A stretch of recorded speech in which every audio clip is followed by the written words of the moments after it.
Carleen Bryant was in the Northgate shopping centre when the news broke about the Port Arthur massacre. She was an average woman, a widowed mother of two just trying to live her life. Clerks and customers alike huddled around small analogue televisions as the first reports came out. From today's mass shooting at Port Arthur is now more than 30.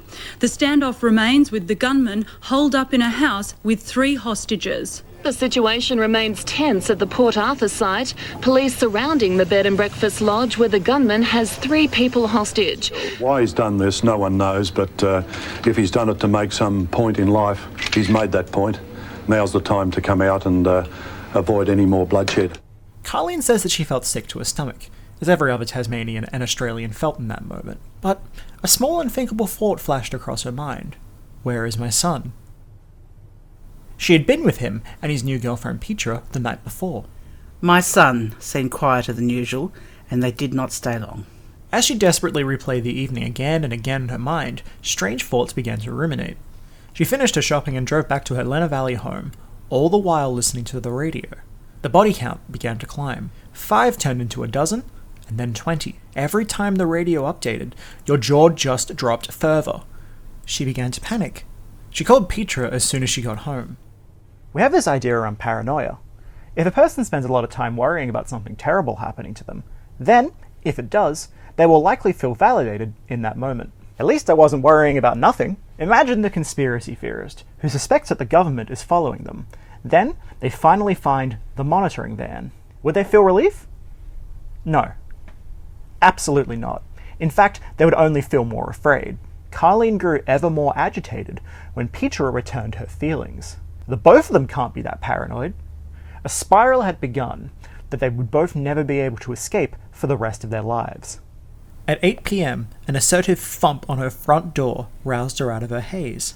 Carleen and Petra opened the door to see several policemen. Mike Dyson was one of them. Her stomach begins to drop. "Is Blondie your son?" they ask.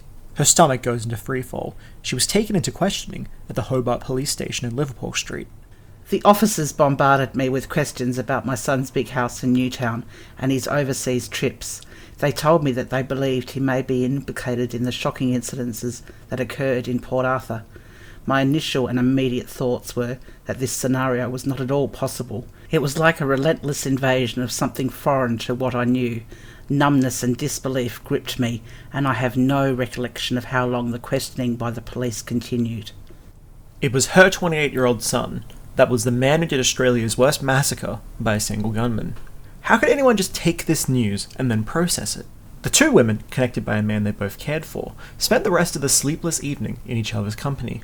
They both felt incredibly paranoid that someone would break down their door and kill them for what Blondie did. They entered the old mansion Helen Harvey left Blondie.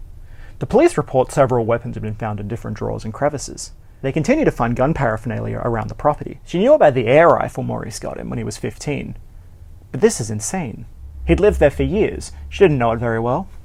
Carleen found that the relationship strained with Maurice after he died. Her son lost interest in seeing her. In fact, the night before had been a rare occurrence. Police asked 17-year-old Petra if she knew about the weapons. She swears up and down that she had no idea there was a single weapon in the house. And they believe her. Days begin to pass at a crawl. She has to put one foot in front of the other just to get by. It took a few days before she could see her son. He was being treated for burns in the Royal Hobart Hospital, and he was under tight security. With all of the bomb threats, everyone was under tremendous pressure.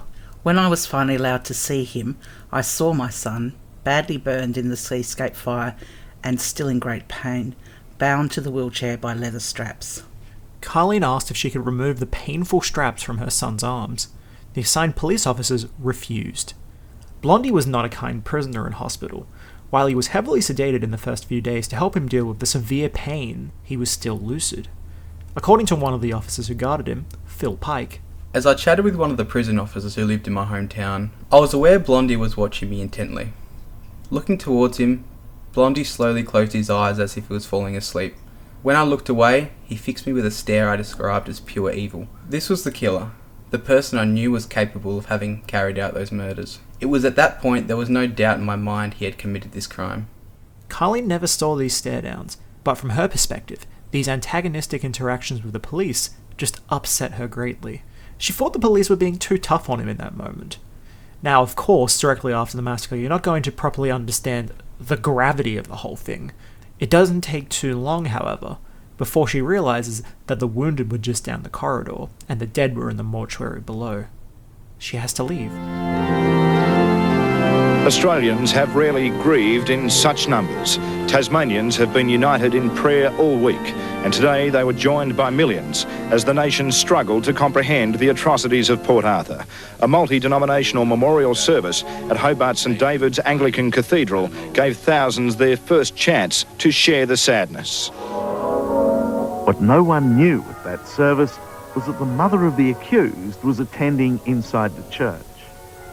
We saw her only fleetingly, a distraught figure swept through the crowd by police and family friends.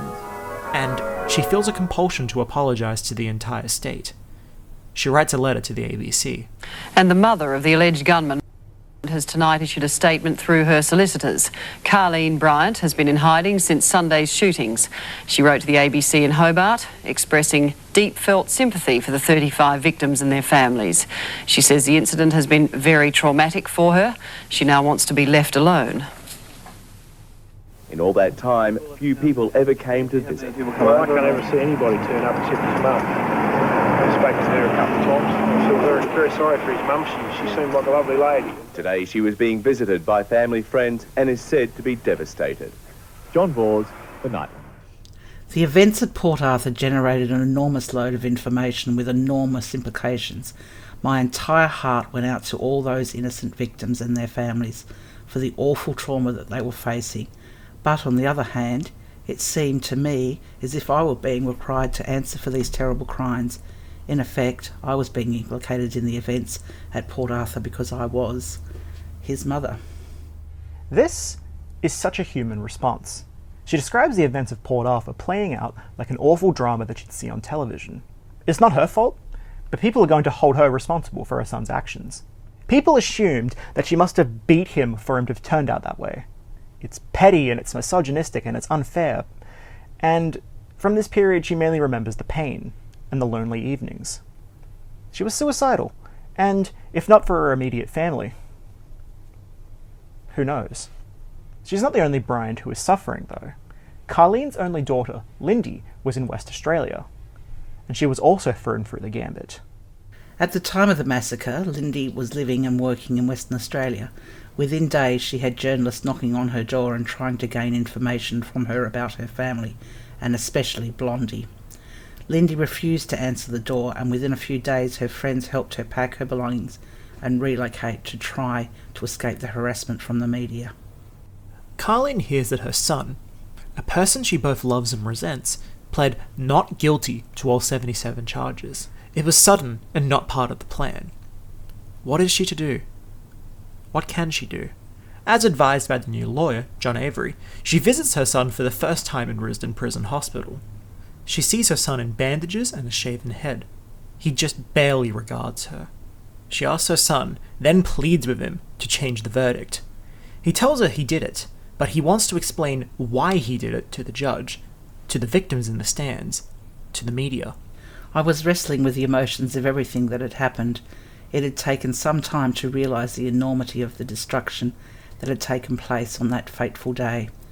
I struggled, I guess, as any parent would do, to cope with the thoughts of my son being responsible for what took place at Port Arthur, the slaughter and injury of so many innocent people. The boy who strained her marriage so much, the man who she will love to her dying days, he won't budge. And her anger comes out here. She will regret most of what she says. You won't ever see Lindy again. You won't ever see me again. Nothing. He's being stubborn. He's enjoying this. She then threatens him with suicide. She will kill herself if he doesn't change his plea, and then Lindy will too. That gets to him. Carleen really regrets that, and in the future, this will feed a lot of conspiracist speculation. But undoubtedly, she saved a lot of people a lot of grief and pain here. After this, he will refuse to see her for a couple of years. The shame of this moment will stay with them for a long time, but in the end he did change his verdict. He's now locked away in Risdon Prison. During his time here, he will alternate between extended stays in the maximum security ward and stays at the Wilfred Lopes Centre, the mental health ward. It's funny, she's always worried that he would go in there at some point. God, if her husband had been around to see it, he would be in so much pain. He kept him in line. At least her son respected him. After the sentencing, she decides to get away from it all. She can't take the feeling that everywhere she goes, someone is going to scream at her. I would certainly have suffered a complete breakdown had it not been for my supportive friends and wonderful neighbours. There was always a friend to answer the telephone, which rang constantly. Late in May 1996, I decided to leave for a quieter place in the country. My neighbours made arrangements for me to leave very early one morning from their place. Disguised, my friends met us at Campbelltown and took me to their cottage at Arthur River in the Tarkine Wilderness. I had only my 2 dogs for company. She later describes these days as the loneliest in her life. She sells the Lenna Valley house and buys a 1985 Toyota Hiace pop-top van. She described it as comfortable. And she just travelled the country, just trying to escape. But journalists keep trying to chase her down. You have to understand that from the perspective of journalists, Carleen Bryant is the golden goose. Walter Macaque, easy to find, willing to talk, but Carleen is elusive and would make for one hell of a scoop. The public hasn't heard from her since the 28th of April 1997, in which she wrote a poem to commemorate the first anniversary of the massacre. Many journalists tried and failed to talk to her. She didn't want to speak to people who would just twist her words and use them against her. Until 2006. Journalist Julianne Davies of The Bulletin got a tip that Carleen was living in a mobile home outside of Hobart. Davies approached her with sensitivity and humanity, and because of this, Carleen agreed to have a chat. Carleen had been upset for years about some unsubstantiated rumours around Maurice's death. He was not a weak man. He loved his family. But he was depressed. They were not separated at the time of the suicide. They loved each other. They were both loving parents of their children, and they tried their best. Carleen seemed lonely and in need of someone to talk to. I was very conscious as a journalist that I could have exploited that. She didn't know I was coming, I just turned up. That's what journalists do. They spoke for 2 hours before Davies asks if she can go to her car and bring in her photographer and a notebook. Carleen agreed. She even asked if she wants to come back tomorrow for a more formal interview. When Davies returned, Carleen flip-flopped. She doesn't want to do the interview anymore. It's disorienting. They eventually decide to talk for another hour. Davies showed Carleen all of her notes before heading off into the evening. She said that they seemed fair enough. Before she left, Carleen gave Davies a book called Deadly Deception at Port Arthur. It had clearly been read a few times. Unbeknownst to Davies, this was a ridiculous conspiracy theory book that had absolutely no credibility, and to this day it remains a pillar of the Port Arthur truth community, even though it brings forth nothing but misinformation. For more information about this book, watch Part 3, Chapter 5 of this miniseries. Carleen gave Davies a postal address so she could communicate with her further. The thing that struck me and that I was interested in was that she was so committed as a mother and as a person who had gone through something none of us can imagine. She was extremely strong about the fact that she loved her son and that her family had been thrust into an extraordinary tragedy not of its making. She still wanted to believe that her son didn't do it. I didn't agree with that view, and I told her I didn't. Carleen drove away the morning after. The postal address was to a dear friend, Miss Joan Errington Dunn. A self-described hippie, Joan had been working with Carleen to write a memoir. Carleen had been working on it for a few years at this point, and updates had been few and far between. But after a terrible suicide attempt in 2006, they worked on it more than ever.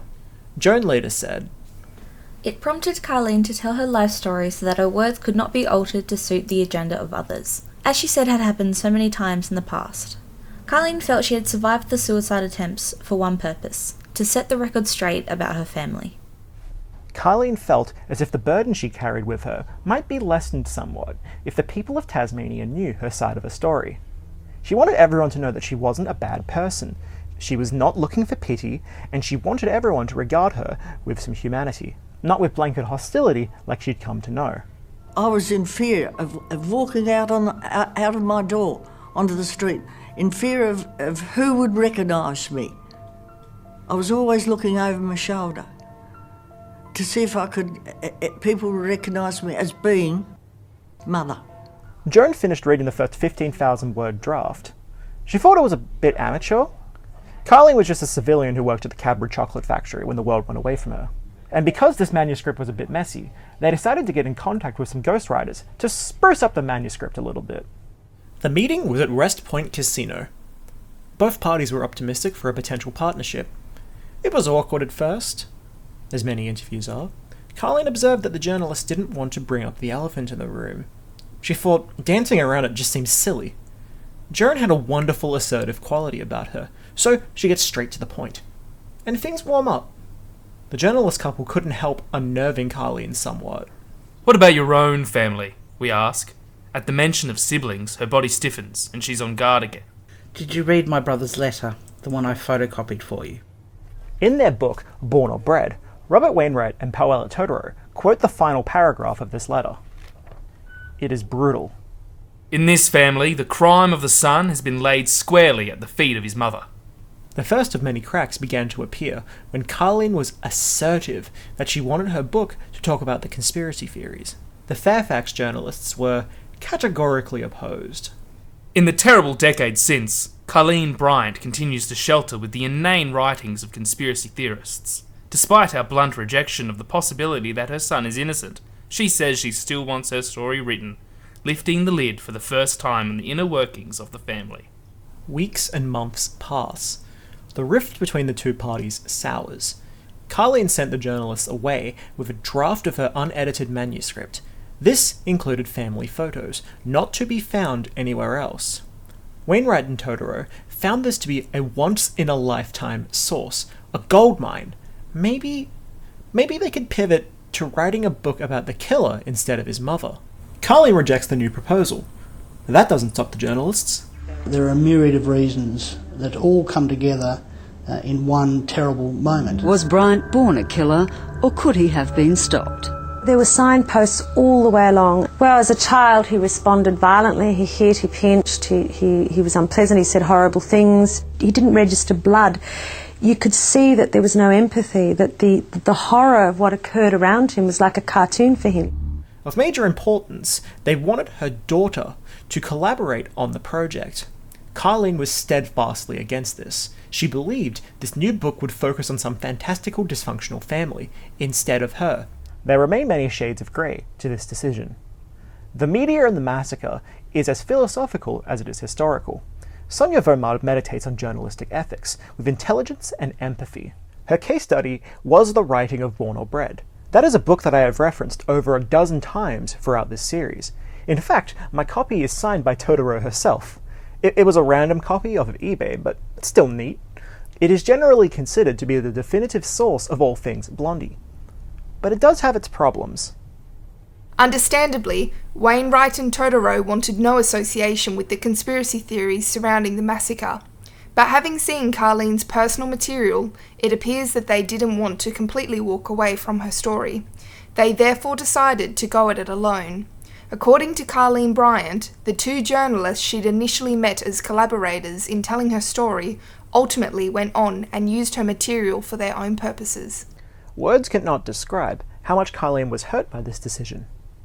This vulnerable woman, who had recently survived a suicidal episode, had stuck her neck out and taken a chance on these people, only to be duped. She believed that the journalists would not use her manuscript without her direct approval. Voumard's research led her to Joan Errington Dunn. The good friend that she was, Joan had kept all of the paperwork about this disagreement.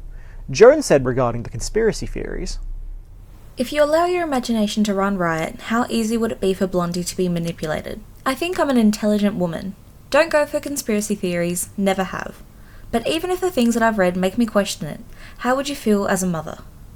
According to Voumard's assessment of the files in Joan's possession, Wainwright and Totaro claimed that they were given the memoir freely and without caveat, but Carleen Bryant insisted that she had agreed solely to the preparation of a draft outline. She was unhappy with what was produced. A long and colourful email trail records the awkward choreography of the parties' attempts, flowery, impassioned pleas to get Carleen Bryant to change her mind. Wainwright and Totaro wanted Carleen as their raw talent to submit to their shaping and moulding of her. No matter how hard they tried, they could not get her back on board. Offers as high as $200,000 were sent Carleen's way, and she still refused them.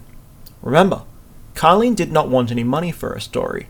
She simply wanted it to be told, so that this burden might be lifted ever so slightly from her shoulders.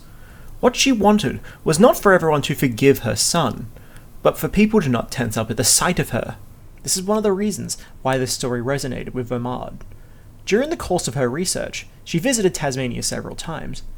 One morning, she walks into Fuller's bookshop and comes across After Port Arthur by Carol Altmann. As I read through her book, it immediately struck me, in terms of content and writing style, as one of the more straightforward, balanced works on the Port Arthur massacre that I had seen. Altmann had somehow found bearable ways to tell unbearable truths, as she resisted the adjectival over-embellishment so prevalent in the massacre story genre, as if authors were competing to be the most horrified.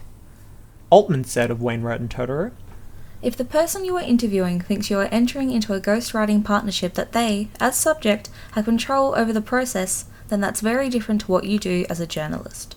It is significant that Altmann released her book on the 10th anniversary of the massacre, because there is actually little else to commemorate what this anniversary was like for survivors. This is because the media in all of Australia was caught up in the Beaconsfield mine collapse, which occurred on the 25th of April 2006. This was a media circus within its own right, but from what I have read, survivors were glad to not have been reminded too much of the decade anniversary. The entire country was focusing on the 2 living miners, and not the 35 dead. Over a year after this event, the research of Bred was well underway, and Carleen had not been given back her manuscript yet. Voumard sympathizes with the journalist somewhat, writing that, "As a journalist, you want something out of a subject. Good quotes, insights, preferably controversial material. You must strike a rapport, deals if necessary, and worry later about keeping them." She's very clear in articulating that at the same time, trust had been violated, and the journalist pair felt no obligation as to the end of their bargain. Voumard quotes Dr. Simon Longstaff of the St. James Ethics Centre in Sydney. For Carleen to expect a journalist to write something about what she would like is a profound misunderstanding of what a journalist would bring as a collaborator in a project. They never write the story as you would like them to write. They write a story as they think it ought to be told. Joan and Bryant cut ties with Wainwright and Totaro in late 2007. Carleen sent them $50 to send back all of the photos and documents she had gave them. She was still waiting in early 2009. Bryant became concerned about the legalities of her book. What could she and couldn't she talk about her son's condition in prison? She contacts a young barrister named Greg Barnes. Barnes had made a reputation for himself as a lawyer who would touch cases that no other lawyer would with a 10-foot pole. Barnes recalled to Voumard, "She is an extraordinary brave woman because she continued to live in Tasmania where even the mention of her son's name turns people's lips blue." To this day, Barnes is a passionate defender of prisoners' rights, particularly of how Risdon treats its prisoners. Barnes advised Joan and Carleen on what they could and couldn't write. They thanked him. Barnes gave Carleen his number and told her to get in touch with him if she believed her son was being treated badly by prison staff. Carleen never has. Later in 2009, Bred was published, and Carleen was deeply hurt by the 27 unauthorized excerpts from her manuscript that had been used without her permission. Along with several private family photos, everything about this book was offensive to her, so much so that she filed several defamation suits against Fairfax media. First of all, the title and its subtitle, Born or Bred, The Making of a Mass Murderer, implied that it was Carleen and Maurice's fault for their son's actions, which is ridiculous. The title is intentionally provocative and tasteless. Joan and Carleen drafted a lengthy media complaint to the editor of the Sydney Morning Herald. This complaint was eventually considered by the Media, Entertainment and Arts Alliance. Voumard describes it better than I can. The committee summarised the grounds of the complaint against Wainwright and Totaro as follows: acting dishonestly or unfairly in using material in their book that they had been given by Mrs. Bryant, acting dishonestly by using a family photograph, and exploiting Mrs. Bryant's vulnerability and ignorance of media practice. It took 9 months for the committee to dismiss the complaint. While Wainwright and Totaro were deemed to have successfully defended themselves against all aspects of the complaint, they did not escape criticism entirely. They got off with a slap on the wrist and no major legal consequences. While they were not motivated by spite, they still took advantage of Carleen, while knowing that Fairfax's lawyers would defend them in any decision they made. This is why the book is such a good resource, but the work that went into it is terrible. In my opinion, the first half is bogged down with stories about convict ancestors, as if some random convict could have held the mass shooter gene. Born or Bred manages to have a level of objectivity, a distance from the subject, but it is bogged down in clickbait tier passages about his taste in movies and pornography. Contrast this with my story by Carleen Bryant.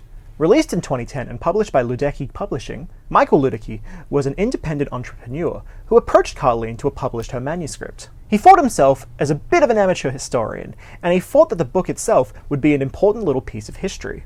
Carleen and Michael got along pretty well, especially after Luedecke told her about his personal connection to the massacre. In 1996, he was 21 and working as a mortuary attendant in the Royal Hobart Hospital. Luedecke was deeply affected by the aftermath, and he says that it took him a couple of years to get over what he saw. Because of this, he understood where Carleen was coming from, and because he had seen the dead, he had some authority about talking about the aftermath. His aversion to the conspiracy theories held some weight in Carleen's mind. Voumard described Michael Luedecke as tough but sensitive. Quoting the man directly, she writes, "Talk about what you know, what you've experienced.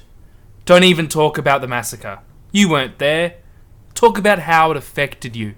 The last thing you want to do is spend a whole book building up some credibility, talking about your life and what happened and how you've dealt with stuff along the way, and then lose all your credibility by printing crap. Basically, let's stick to the facts. Look, I'm a parent. I've got 3 kids. Put yourself in her shoes. Any one of us in that situation is going to entertain those things. It would be remiss of us to say they don't exist. So we acknowledge them, but we didn't give them any credibility." As you would expect, Carleen's book flirts with the theories. Police being called away, precision shots, the whole nine. We clearly know that she is passionate about this topic. So much so that she granted an exclusive interview to 60 Minutes in 2011. The one condition of this would be that she would be allowed to speak about them. But are you really saying that you think if he'd had a trial, although you convinced him to plead guilty, he might have got off? Well, yes. She is wrong, without a doubt. Her sources are not credible, and honestly, she seems quite unsure about the particulars of the theories. There was no evidence proven whether he was the gunman. But did you ever get the chance to ask him, did you do it, son? Did you ask him that? I did, but I didn't get any answer. And then after that he doesn't want to see you? No, that's right. Because he's frightened I'm going to ask questions.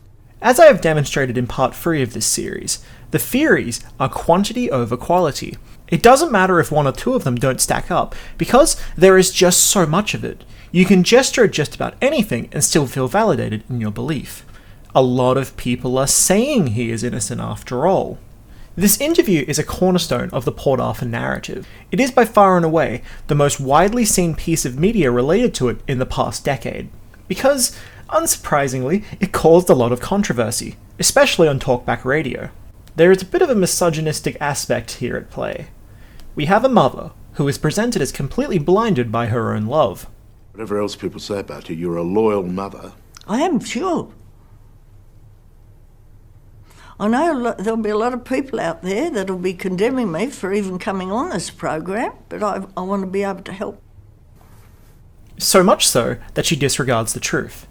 I think this assessment is skin deep. I see a vulnerable person who is still struggling to come to terms with everything in the aftermath, a person who was extraordinarily traumatized by the whole thing.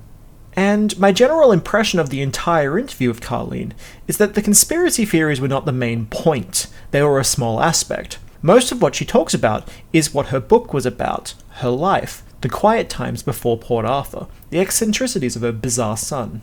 We have to remember that, yes, Carleen was a fool to go on national television and talk about ridiculous conspiracy theories, but 60 Minutes using that part of the interview as a main selling point for their program is also exploitative. The program tries to misdirect these ideas by putting in a psychologist pontificating about how hard it is for this poor woman to cope.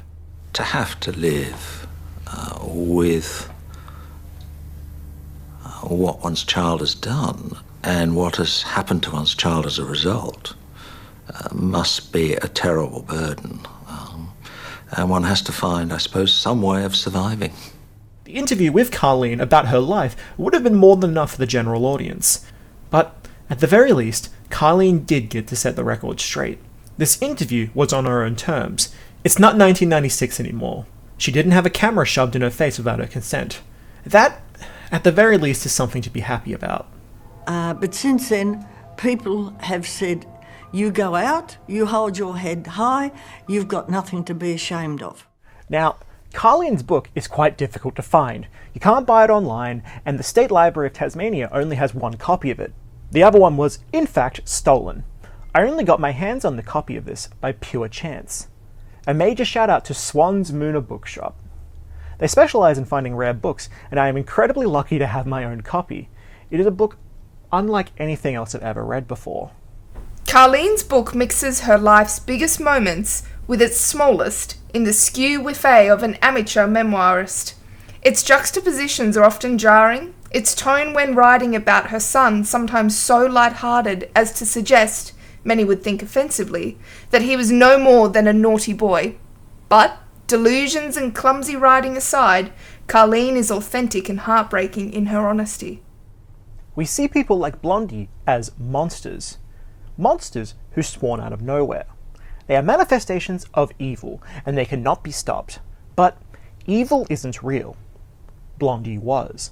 And reading Carleen's book helped humanize the killer for me.